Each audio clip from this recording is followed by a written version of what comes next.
Ар bir adamdın can dünösündө özünün sүйгөн ata mekeni турары талаштын эсе. Hüseyin Karasay atындагы лицейинде 23 fevral ата мекенди коргоо күнүнө карата Afganistan согушунун, чегара кызматынын жана Ыстыккөл областык ардагерлер кеңешинин өкүлдөрү катышып, ар бир лицейдин окуучуларына мекенди сүйүүгө, терең билим алып, келечекке умтулууга чакырды. Жолу кийин, жолуң кыйын үшүрсүң, көккө турбас мобул турган сур булут, бүт тартыңды өз мойнума алайын, сен оруба, мен орuyun ата журт деп, улуу акын Алык Осмон жазгандай, ата журт жүгү моюнга алып, көтөрүү баарыбыздын жүрөк тереңинде туруш керек. Жылуу кийин, жолуң кыйын үшүрсүң, кыштагы атуу борону аруу, сууңду өз мойнума алайын, жол карайын токтой турчу ата журт, жол карайын токтой турчу ата журт. Жазда башка жел тиймесин абайла, көккө турбас мобул турган сур болот, бүт тартыңды өз мойнума алайын, сен оруба, мен оруюн ата журт, сен оруба, мен оруюн ата журт, сен оруба, мен оруюн ата журт. Лицейдин эмгек жамааты менен окуучулар да ардагерлерге терең ыраазычылыктарын билдиришип, куттуктоо иретинде өз өнөрлөрүн тартуулашты.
Бүгүнкү кечеге жазуучу ардагер Келгенбай Кооманов да катышып, өзүнүн калеминен жаралган Даңктуу жол деген китебин окуу жайдын китепканасына окуучулар окуп жүрүүгө белек катары тапшырды.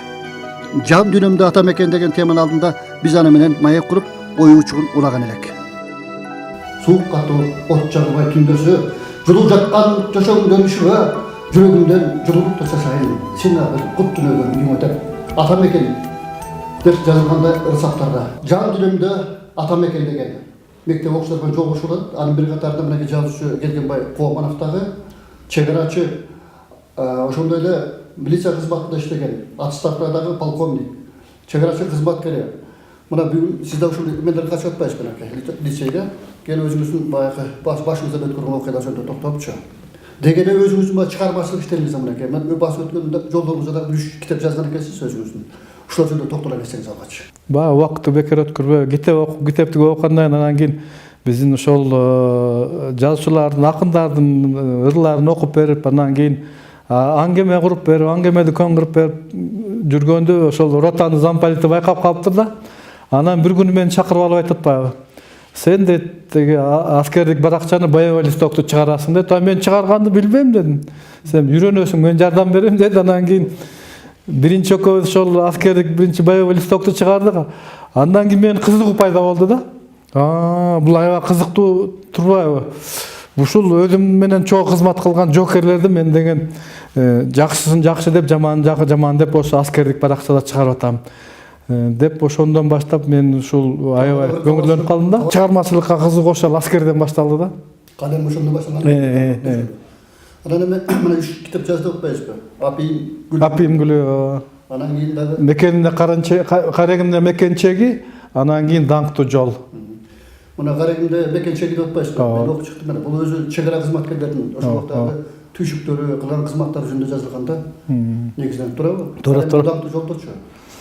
Даңктуу жолдо эми бул кылмыш тиликтөө кызматынын 100 жылдыгына жазылды. Эми бул жерден ушул биздин Ысык көлдүн аймагында Бишкекте иштеген ушул кылмыш тиликтөө кызматкерлери жөнүндө аңгемелер жыйнагы да.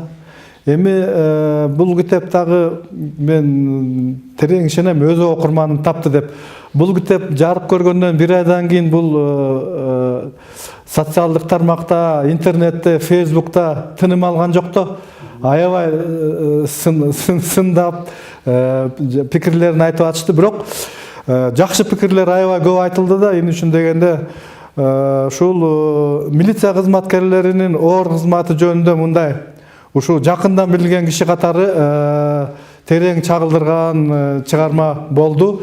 Мурун бир 74-75 жылдары аңгемелер жыйнагы чыккан полковник Зелеченко менен полковник Наматбаевдин.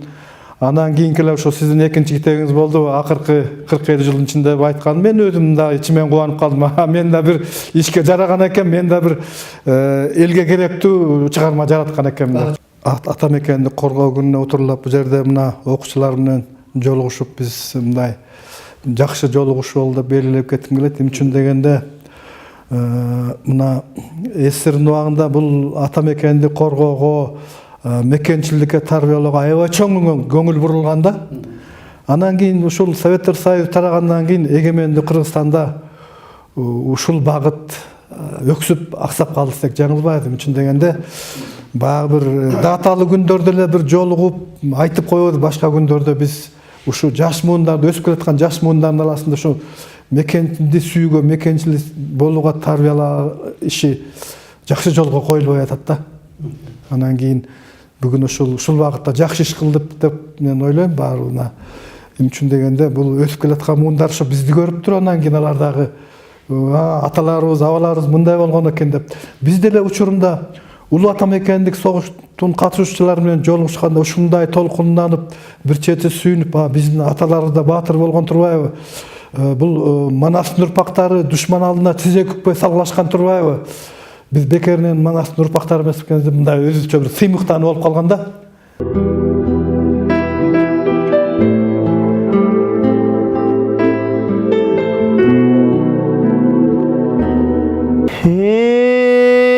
Баягы кайранинин каны кей көңүлү жаман бөлүнүп ошондо көзүнүн жашы төгүлүп казгалдак сеген кайран куш кайрылбай учкан таладан корку турат курагыр ошол кардыдан гана чыкканы балаңай ай караңгы мүркеле түнү эмне болду деп артта калса тайтору азабай күн эмне болду деп ошол көздөн экен көгүлүп бөлүнүп көзүнүн жашы төгүлүп кайра кытай kayran göz, kamçı boyu jaş ketip, bödönünün kayran göz, cündün bölük jaş ketip, kayramana sölgünde, kıskardan kalgan sancıra, abıkı gümüş altaram, küçük komçuğa çiğnip ölgünde,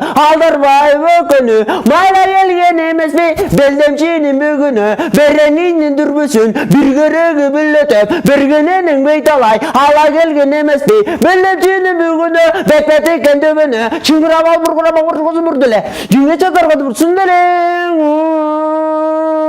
oşunda tarıqara tur dele, mına, kabra karasa göz göğüyle, kayran baskan taytoru, kayda kenin bilinmey, telbedi gülük jalele, berek dörü gölgünde, atka barınga oşoy, aksa kaldı abaken, 60 kat oldu ele, usuluyuk soyunu, 60 asip oldu ele, durmuş alıp karasa, karkıranı karasa, körüngüngü görünür, körünmese jönele, köstümanda bölüngün, tocok olgun nürçuka, tomurragan tümşuka, çikisi kurdun boyunda, oşunda gele jata taytoru. Kaçakıratın eme apamsın ondan, kayda жүгүрүп тайтору деп келди ошондо. Ушул чегарачы ардагерлерге арнап бир ыр жаздым эле, мен ошону окуп берейин. Ар намысы бийик күчтүү чегарачы ардагерлер ченемсиз эрдик менен кайтарган мекенчегин, ата мекен алдында ак кызматын аткаргандар, мекенчегин карыгиндей сактагандар. Уақыт учса учкан куштай, ардагерлер турушат сап башында, ар дайым түшүндөн ойгоносуң, мекенчегин кайтарууга бараткандай, жыл сайын көбөйүп барат катарыңар, жыл сайын карып барат сапарыңар, ар дайым караңды мекенчеги, азыр да турасыңар жоокерлердин катарында. Ата журт кадыры мекенден алыс жүргөн мезгилде көздөн учуп, жүрөгүңдү ийнеде сайып ачып турган мезгилде билинет.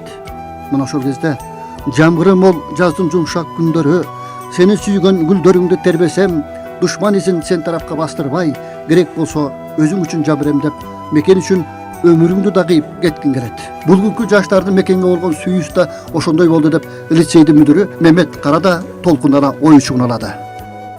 Мекени сүйүү деген бул жашоодо биринчи маселе болуш керек. Себеп дегенде мына канчалык да ардагерлер сабашка катышып келгендер, чекара кызматында иштегендер бар. Мекен менен ар бир нерсе эмне болсо, мекен болбаса кандай жашоо болбойт да. Ошондуктан балдарга буну сездириш үчүн жакшы бир программа болду. Мен ойлоймун, Кыргызстандын келечеги жакшы. Себеп дегенде шунча сабаштын катышчылар ардагерлер болсо, алардын жакшы ой пикирлер айткандан кийин биздин жигиттерибиз, балдарыбыз мекенди коргойбуз деген жакшы кесиптерге барат. Бир эле аскерлик, милиция кызматы эмес, башка кайсы кызматка барса, мекен үчүн мен бармын, мекен үчүн мен иштеймин деген ойго келип, Кыргызстан үчүн, Кыргызстандын келечеги булардын колунда буюрса жакшы болот деп ойлоймун. Рахмат, ыраазычылык билдирем. 23 февраль мекен коргоо майрамыңыздар менен куттуктаймын. Тарыхы бар нече, ынтымағы дайым бегі, ауалу бешегім, башымым тазим еді. Керемет аймағы,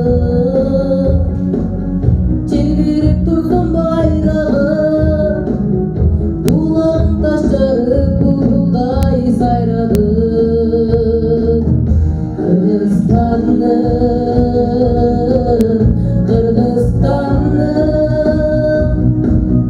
Bilimim bir özüm canmaya baydan çıkanım.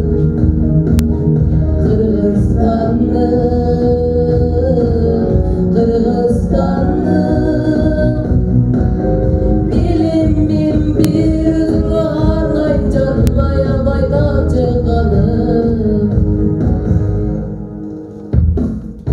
Ekinmelerim bıyıksın anı sezemin, tügülük saklayбыз düşürgöy biyikçeligi. Barыбыз бул тапта, бакыңды билбей doğru сапта, кемитпей беребиз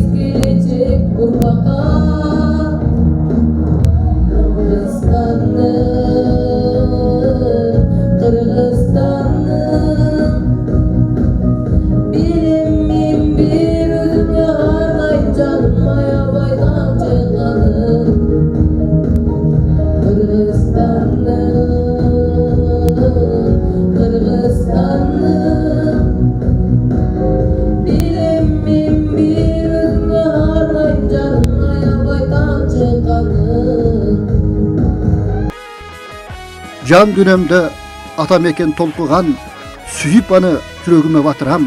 Кандай мезгил, кандай суноо болсо да, өзүң үчүн өчпөс изим калтырам. Жазда başka жерди